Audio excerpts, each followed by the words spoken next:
මේ නම් මම ලෑස්ති වෙන්නේ හුඟ දවසකට පස්සේ ගෙදර යන්න. මං ඉන්නේ වවුනියාවේ, මැරිකල්ලා ඉන්නේ වවුනියාවට. මගේ ගම තියෙන්නේ උඩදුම්බර. දැන් ඉතින් මම එදා හවස ඇඳුම් ටික එහෙම ලෑස්ති කරගෙන අරන් යන්න ඕනි දේවල් එහෙම හදාගෙන ඉතින් මම දැන් ලෑස්ති වෙන ගමන් ගෙදර යන්න. මට චූටි දාලා යන්න නම් මාර දුකක් හිතුණේ. එතකොට එයාට කන්න දෙන්න නම් ඉතින් ළඟ ගෙදරක අක්ක කෙනෙක්ට මං කියලා ගියා එයාට කෑම ටිකක් එහෙම දෙන්න කියලා.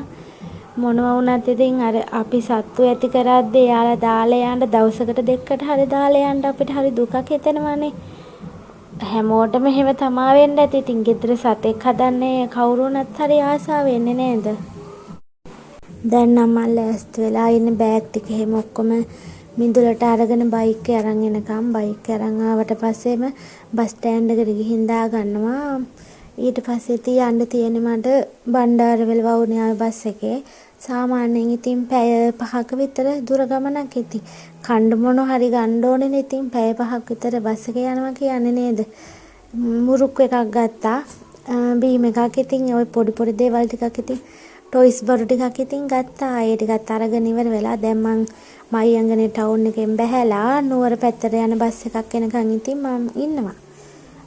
නුවර පැත්තට යන බස් එක ගිහින් තැම්මට යන හන්දියෙන් බැහැලා අප්පච්චිත් එක්ක තමයි ඊටු ටික ගෙදරට යන්න තියෙන්නේ. අප්පච්චි වීල් එක අරගෙන එනවා ගෙදරට යන්න.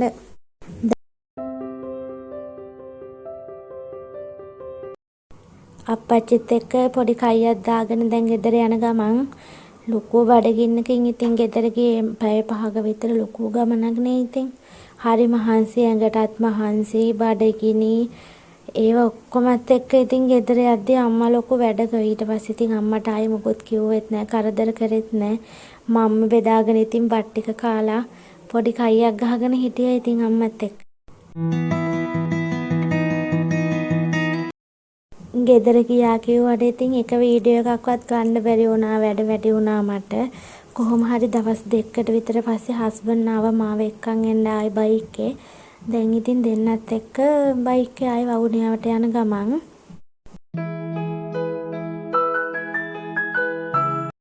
අම්මා කිව්වා ඉතින් උදේම කිරි එකක් විතරනේ ඉතින් දෙන්නම් බීලා යන්නේ. කෑම එකක් හදලා දෙන්නද මොනවා හරි උයලා.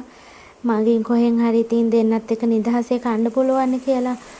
කෑම කන්නම් ඕනේ නැහැ කියලා ඉතින් අපි දෙන්නත් එක්ක ආවා. මග එද්දි එලකිරි කොල කැඳ ඒ වගේ දේවල් තියෙනවනේ ඉතින් විකුණන්න. එහෙම ඉතින් ඒ තැන් වලින් එලකිරි එකක් හරි කොල කැඳ එකක් හරි එහෙම බොනවා නම් ඉතින් රසයි. ඉතින් අපි ගෙදර හදනවට වැඩි කොහොම හරි දෙන්නගේ වාසනාව තමා. කොල කැඳ වීදුරුවක් තිබ්බා. කොල කැඳ වීදුරුව බීලා දැන් ඉන්නේ ඉතින් දඹුල්ලේ. දඹුල්ලේ ඉඳන් ඉතින් තව පැය දෙකමාරක් විතර පොඩි දුරක් තියෙන්නේ. පොඩි දුරක් ඉවර ඉතින් පොඩි දුරකුත් නෑ. පැය දෙකමාරක් කියන්නේ ලොකු දුරක් නේ ඉතින්.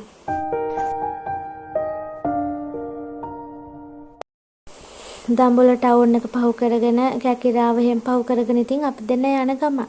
බඩගින්නක් ආවා. උදේට තව මොකුත් කාලා නෑනේ. 10ට විතර ඔය ඇති. උදේට කෑවේ සීරිබී බස් නතර කරනවා මලදන් කඩවල ටවුන් එක ගාව. කෑම කන්න එතනින් තමයි අපි දෙන්නත් කෑවේ. ලොකු උඳු අඩේ 2ක් හරි 3ක් හරි ගත්තා. ඒවත් අරගෙන පරිප්පු හොදි දුන්නා. මස් හොදි දුන්නා. ඒවත් කාලා දැන් ඉතින් ආය ඉතින් ගෙදර යන ගම.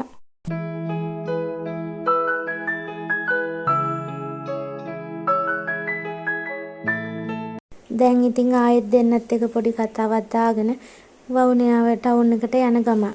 ආයෙත් දවසක ලස්සන වීඩියෝ එකක් අරන් එන්නම්. එතකන් ඔයාලට බුදු සරණයි පරිස්සමින් ඉන්න.